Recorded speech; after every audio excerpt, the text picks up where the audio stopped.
Hi, ನಾನು ನಿತೀಶ್. ನೀವು ನೋಡ್ತಾ ಇದ್ದೀರಾ ಟೆಕ್ ಬ್ಲಾಗ್ ಚಾನಲ್. ಫ್ರೆಂಡ್ಸ್, ಇವತ್ತಿನ ಎಪಿಸೋಡ್ನಲ್ಲಿ ನಾನು ವಾಟ್ಸಪ್ನ ನ್ಯೂ ಫೀಚರ್ಸ್ ಬಗ್ಗೆ ನಾನು ತಿಳಿಸ್ಕೊಡ್ತಾ ಇದ್ದೀನಿ. ಸೊ ಈ ವಿಡಿಯೋನ ಪೂರ್ತಿಯಾಗಿ ನೋಡಿ. ಸೊ ಇದರಲ್ಲಿ ತುಂಬ ಇಂಪಾರ್ಟೆಂಟ್ ಅಪ್ಡೇಟ್ಸ್ ನಾನು ತೋರಿಸ್ಕೊಡ್ತಾ ಇದ್ದೀನಿ. ಸೊ ನೀವೇನಾದ್ರು ಈ ನಮ್ಮ ಚಾನಲ್ಗೆ ಸಬ್ಸ್ಕ್ರೈಬ್ ಮಾಡಿಲ್ಲ ಅಂದರೆ ಸಬ್ಸ್ಕ್ರೈಬ್ ಮಾಡಿ ಆ್ಯಂಡ್ ಬೆಲ್ ಐಕಾನ್ನ ಕ್ಲಿಕ್ ಮಾಡಿ. ಫ್ರೆಂಡ್ಸ್, ಇವತ್ತಿನ ಫಸ್ಟ್ ವಾಟ್ಸಪ್ ಫೀಚರ್ ಏನಂದರೆ ಮಲ್ಟಿ ಡಿವೈಸ್ ಸಪೋರ್ಟ್ ಅಂತ.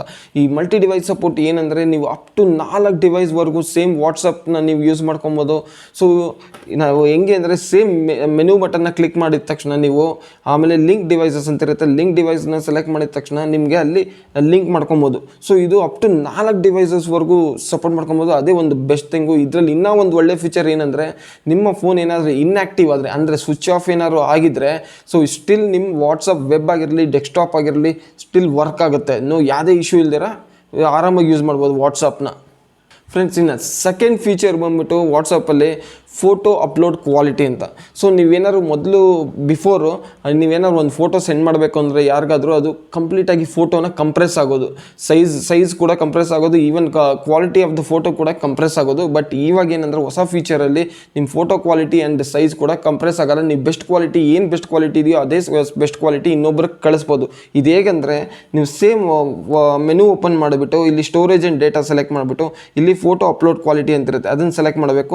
ಇಲ್ಲಿ ನಮಗೆ 3 ಆಪ್ಷನ್ಸ್ ತೋರಿಸುತ್ತೆ: best quality, auto and data server ಅಂತ. ಡೇಟಾ ಸರ್ವರ್ ಅಂತ ನೀವು ಸೆಲೆಕ್ಟ್ ಮಾಡಿದ್ರೆ ನಿಮಗೆ ಕ್ವಾಲಿಟಿ ಕಂಪ್ರೆಸ್ ಆಗುತ್ತೆ, ಹಳೆ ರೀತಿಯಲ್ಲಿ ಹೆಂಗೆ ನೀವು ಸೆಂಡ್ ಮಾಡ್ತಾ ಇರ್ತೀರೋ ಆ ಥರ ಸೆಂಡ್ ಆಗುತ್ತೆ. ಇನ್ನು ಬೆಸ್ಟ್ ಕ್ವಾಲಿಟಿ ಅಂತ ಏನಾದ್ರು ನೀವು ಸೆಲೆಕ್ಟ್ ಮಾಡಿದ್ರೆ ಸೊ ಫೋಟೋ ಏನಿದೆಯೋ ಅದೇ ಕ್ವಾಲಿಟಿ, ಸ್ವಲ್ಪ ಇನ್ನೂ ಚೆನ್ನಾಗಿರೋ ಕ್ವಾಲಿಟಿಯಲ್ಲಿ ನೀವು ಸೆಂಡ್ ಮಾಡ್ಬೋದು ಫೋಟೋ. ಇನ್ನು ಆಟೋ ಕೊಟ್ಟರೆ ಆ ವಾಟ್ಸಪ್ಪೇ ಸೆಲೆಕ್ಟ್ ಮಾಡುತ್ತೆ, ಬೆಸ್ಟ್ ಬೇಕಾ ನಾರ್ಮಲ್ ಯಾವ ಥರ ಬೇಕು ಅಂತ ಡಿಪೆಂಡ್ ಆನ್ ನಿಮ್ಮ ಡೇಟಾ ಇದ್ರ ಮೇಲೆ ಅದು ಸೆಂಡ್ ಮಾಡುತ್ತೆ. ಇನ್ನು ವಾಟ್ಸಪ್ನಲ್ಲಿ 3ನೇ ಫೀಚರ್ ಬಂದ್ಬಿಟ್ಟು ಇದೇನು ಅಷ್ಟೊಂದು ದೊಡ್ಡ ಅಪ್ಡೇಟ್ ಅನ್ನಲ್ಲ, ಸ್ವಲ್ಪ ಚಿಕ್ಕದಾಗಿ ಅಪ್ಡೇಟ್ ಮಾಡಿದ್ದಾರೆ. ಆ್ಯಕ್ಚುಲಿ ಹೇಳಬೇಕು ಅಂದರೆ ನೀವೇನಾದ್ರು ನಾರ್ಮಲ್ ವೀಡಿಯೋ ಕಾಲ್ ಆಗಿರ್ಬೋದು, ನಾರ್ಮಲ್ ಕಾಲ್ ಮಾಡ್ತಿರಲ್ಲ ವಾಟ್ಸಪ್ ಕಾಲಿಂಗು, ನೀವು ಹಿಂಗೆ ಕಾಲ್ ಮಾಡಿದಾಗ ನಿಮಗೆ ಇಲ್ಲಿ ಸ್ವೈಪ್ ಅಪ್ ಆಪ್ಷನ್ ಬರುತ್ತೆ. ಇಲ್ಲಿ ನಿಮ್ಗೆ ಹಂಗೆ ಮತ್ತೆ ಆ್ಯಡ್ ಪಾರ್ಟಿಸಿಪೇಟ್ ಅಂತ ಮಾಡ್ಕೊಬೋದು. ಬಟ್ ಮೊದಲು ಕೂಡ ನೀವು ಮಾಡ್ಬೋದಾಯಿತು ಇಲ್ಲಿ. ಬಟ್ ಇಲ್ಲಿ ಕೆಳಗಡೆಯಿಂದ ಮೇಲಕ್ಕೆ ಸ್ವೈಪ್ ಮಾಡಿದಾಗ ಇನ್ನೊಂದು ಹೊಸ ಆಪ್ಷನ್ ಬರುತ್ತೆ. ಸೊ ಆ್ಯಡ್ ಪಾರ್ಟಿಸಿಪೆಂಟು ಆ ಥರ ಬರುತ್ತೆ. ಸೊ ಇದೊಂದು ಸ್ವಲ್ಪ ಚೆನ್ನಾಗಿದೆ ಈ ಆಪ್ಷನ್. ಮಾತ್ರ ನೋಡೋದಕ್ಕಷ್ಟೇ ಇಂಟರ್ಫೇಸ್ ಸ್ವಲ್ಪ ಚೇಂಜ್ ಆಗಿದೆ ಅಷ್ಟೇ, ಇನ್ನೆಲ್ಲ ಮಿಕ್ಕಿದೆಲ್ಲ ಸೇಮ್. ಫ್ರೆಂಡ್ಸ್, ಇನ್ನು ನೆಕ್ಸ್ಟ್ ಫೀಚರ್ ಬಂದ್ಬಿಟ್ಟು ವ್ಯೂ ಒನ್ಸ್ ಅಂತ. ಸೊ ಇದು ಏನು ಆಪ್ಷನ್ ಅಂದರೆ ಇದು ಒಂಥರ ಒಳ್ಳೆ ಆಪ್ಷನ್ ಅಂತಲೇ ಹೇಳ್ಬೋದು. ಸೊ ಇದು ಬಂದ್ಬಿಟ್ಟು ನೀವೇನಾದ್ರು ಫೋಟೋ ಆಗಿರಲಿ ವೀಡಿಯೋ ಆಗಿರಲಿ ಯಾರಿಗಾರು ಸೆಂಡ್ ಮಾಡಿದ್ರೆ, ಸೊ ವ್ಯೂ ಒನ್ಸ್ ಅಂತ ನೀವು ಸೆಲೆಕ್ಟ್ ಮಾಡಿಬಿಟ್ಟು ಸೆಂಡ್ ಮಾಡಿದಾಗ ಅವರು ಓನ್ಲಿ 1 ಟೈಮ್ ಮಾತ್ರ ಅದನ್ನು ವ್ಯೂ ಮಾಡ್ಬೋದು. ಸೆಕೆಂಡ್ ಟೈಮ್ಗೆ ಅದು ಆಟೋಮೆಟಿಕ್ಲಿ ಡಿಸಪಿಯರ್ ಆಗುತ್ತೆ, ಅಂದರೆ ಡಿಲೀಟ್ ಆಗಿಬಿಡುತ್ತೆ. ಸೊ ಮತ್ತೆ ಅವರು ಆ ಫೋಟೋನ ನೋಡೋದಕ್ಕಾಗಲ್ಲ. ಬಟ್ ಇದರಲ್ಲಿ ಒಂದು ಸ್ವಲ್ಪ ಪ್ರಾಬ್ಲಮ್ ಏನಂದರೆ ಅದರ್ ಪರ್ಸನ್ ಏನಾದರೂ, ಅಂದರೆ ನೀವು ಕಳಿಸಿರೋರು ಪರ್ಸನ್ ಏನಾದರೂ ಸ್ವಲ್ಪ ಸ್ಮಾರ್ಟಾಗಿದ್ದರೆ ಸ್ಕ್ರೀನ್ಶಾಟ್ ತೊಗೊಳೋ ಚಾನ್ಸಸ್ ಇರುತ್ತೆ.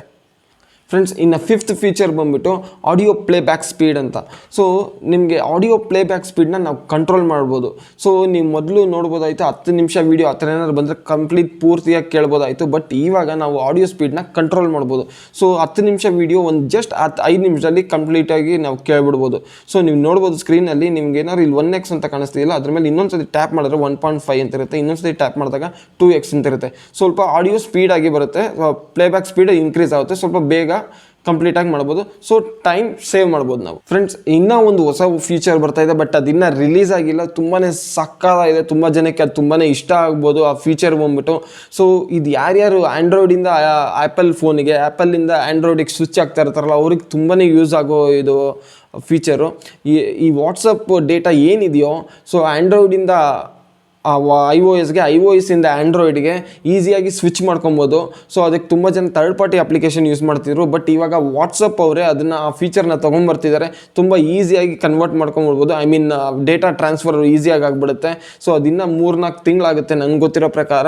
ಸೊ ನಿಮ್ಗೇನಾದರೂ ಈ ವಿಡಿಯೋ ಇಷ್ಟ ಆಗಿದರೆ ಲೈಕ್ ಮಾಡಿ, ಶೇರ್ ಮಾಡಿ ಆ್ಯಂಡ್ ಸಬ್ಸ್ಕ್ರೈಬ್ ಮಾಡಿ. Thank you for watching. Bye.